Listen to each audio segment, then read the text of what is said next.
A pinhole camera captures an image upside down. Si je clique sur mon mesh, vous voyez, c'est un static mesh, mon sm_chamfer_cube, je vais avoir dans détail, qu'est-ce que ça va être? Ça va être finalement sa fenêtre de configuration. Là, je vais vraiment encore plus passer cette fenêtre.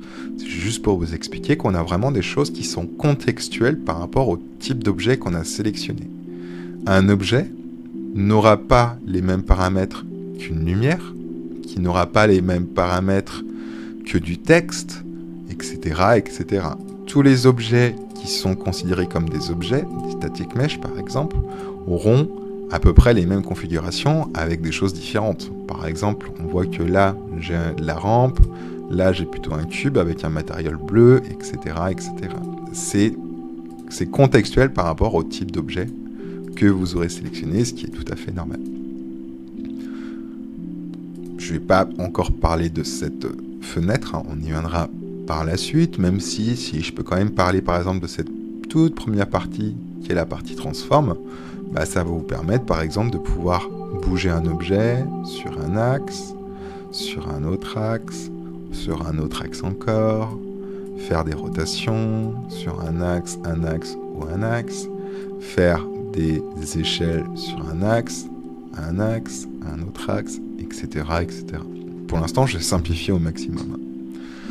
On va vraiment ne pas regarder on va pas regarder plus de choses dans cette fenêtre.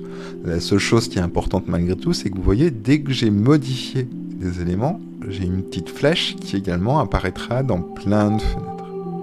Cette flèche, elle est parfaite parce que du coup, ça vous permet de retourner aux valeurs de défaut, aux valeurs d'usine. C'est un peu comme une télé, c'est-à-dire que si vous modifiez des paramètres, du coup vous avez complètement modifié l'image et que c'est irregardable, vous pourrez, avec une option dans votre télé, revenir aux paramètres d'usine. Là, c'est exactement pareil. Vous voyez, si je clique sur la flèche, et la flèche, qu'est-ce qui s'est passé? Alors, le dernier, non.